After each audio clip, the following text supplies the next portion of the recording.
আপনাদের শেখাবো যে স্টুডেন্ট কত ধরনের হতে পারে। স্টুডেন্ট বিভিন্ন ধরনের হয়। এক ধরনের স্টুডেন্ট আছে, তারা মনে করেন পড়তে থাকে, পড়তে সুন্দর রেজাল্ট করে। আর এক ধরনের স্টুডেন্ট আছে যার ক্লাস করার সুযোগ নাই, পড়াশুনো করার সুযোগ নাই, বই কেনার টাকা নাই, এমন স্টুডেন্ট আছে। তো দিন শেষে দেখা যায় যে নিয়মিত পড়ছে, এই স্টুডেন্টও মোটামুটি নাম্বার তুলছে। অনার্স লাইফে সে অনেক স্টুডেন্টের আছে যাদেরকে ফ্যামিলি থেকে মনে করেন টাকা নিয়ে পড়তে পারে না। তো এদের পক্ষে তখন কি করতে হবে? ইচ্ছায় অনিচ্ছায় সেই ছেলেটাকে ক্লাস মিস দিয়ে কোনো একটা কাজ করতে হবে। এখন সে যদি কাজ করতে যেয়ে ক্লাস মিস করে, তাহলে সেটা কি তার ব্যর্থতা? তার ব্যর্থতা না। এখন আমার কথা বাদ দিলাম, আমি না, অনেক স্টুডেন্ট আছে যারা ফার্স্ট ইয়ার থেকে ফাইনাল ইয়ার পর্যন্ত একটা ক্লাসও করিনি, অথচ তার সিজিপিএ আছে 3 আপ। ফার্স্ট ইয়ারে 3.08, সেকেন্ড ইয়ারে 3.17, থার্ড ইয়ারে 3 আপ, ইভেন ফোর্থ ইয়ারেও তার 3 আপ আছে। তো যে ছেলেটা ফার্স্ট হয়েছে সে নিয়মিত ক্লাস করে, তার সিজি আহামরি যে এই ছেলেটার থেকে বেশি তাও কিন্তু না। তাহলে যে ছেলেটা আপনার ক্লাস করলো না, এ ক্যাম্পাস থেকে কিংবা কলেজ থেকে একদিনও তো ক্লাস করেনি, তাহলে এ স্যারের কাছ থেকে কি শিখলো? স্যারের কাছ থেকে একটা জিনিস সে পাইছে, সে ভাইভাতে আউট অফ 4 2 পাইছে। আর যে নিয়মিত ক্লাস করছে এ স্যারের কাছ থেকে পাইছে আপনার 4 ভিতরে আউট অফ 4 ভাইভাতে। এখন রেজাল্টের যদি কম্পেয়ার করা হয়, আউট অফ 4 দিয়ে ওকে 3.30 ওপরে পাওয়াই দিল ডিপার্টমেন্ট থেকে। আর যে ছেলেটা কষ্ট করে পড়াশুনো করলো এই ছেলেটারে 3 নিচে দিয়ে দিল, 2 দিয়েছে, দিয়ে তারে পয়েন্ট করলো। আমার কাছে আপনাদের একটা প্রশ্ন আমি রেখে গেলাম। আমি স্যারেদের যথেষ্ট সম্মান করি, স্যারেরা আমার শ্রদ্ধেয় শিক্ষক, তাদেরকে অসম্মান করার কোনো প্রশ্নই আসে না। তো আপনাদের কাছে আমার একটাই প্রশ্ন, 3 আপ করা পড়াশুনোর মূল বিষয় না, বিষয় হচ্ছে মেইনটেন্সেরও একটা বিষয় আছে, যে আপনি কেন ক্লাস করলেন না?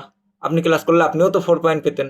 আমার কাছে প্রশ্ন, যে ছেলে 3.30 পাইছে, ওই ছেলে নিয়মিত ক্লাস করে 3.30 পাইছে। আর যে ছেলেটা নিয়মিত ক্লাস না করে 3.15 কিংবা 25 এমন পাইছে, এই ছেলেটার ভাইবার নাম্বার যদি 4 হতো, এই ছেলেটা কি 3.30 পাইতো না? তো আপনার কাছ থেকে কিছুই শিখলো না, আপনার কাছে 4 বছরে একদিনও ক্লাসে গেল না, না গিয়ে সে চাকরি করে, ফ্যামিলি চালায়, সে মনে করেন পেয়ে গেল 3. তাহলে তাকে ভাই নাম্বারটা দেওয়া আপনার বেশি ইম্পর্টেন্ট ছিল, নাকি যে ছেলেটা কষ্ট করে পড়াশোনা করছে তারে ভাই নাম্বারটা দেওয়া বেশি ইম্পর্টেন্ট ছিল?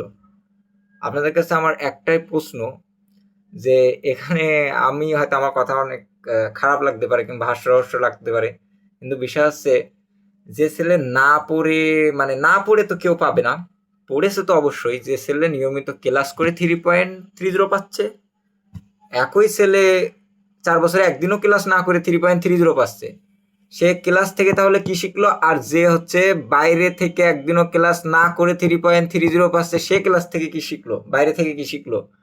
আমার যদি ক্লাস থেকে আমি কিছু নাই পাই, তাহলে তো আমার ক্লাসে যাওয়ার দরকার না। এখন আপনি বলতে পারেন আপনি জাননি, আপনাকে 2 দেওয়া হয়েছে ভাইভাতে, ঠিক আছে আমি মানলাম আপনি 2 দেন, খুশি হলে খুশি, কিন্তু এই যে 2 তো আমার একটা দাগ থেকে যাবে সার্টিফিকেটে, যে কোনো ভাইবা বোর্ডে গেলাম, তখন আমাকে প্রশ্ন করতেই পারে যে আপনি কেন ভাইভাতে 2 পেয়েছেন, এই প্রশ্নটা তো থেকে যায়। তো সকল স্যারকেই একটাই আমার অনুরোধ থাকবে, সকলের কথা চিন্তা করে আপনারা আপনাদের ডিসিশন নেবেন।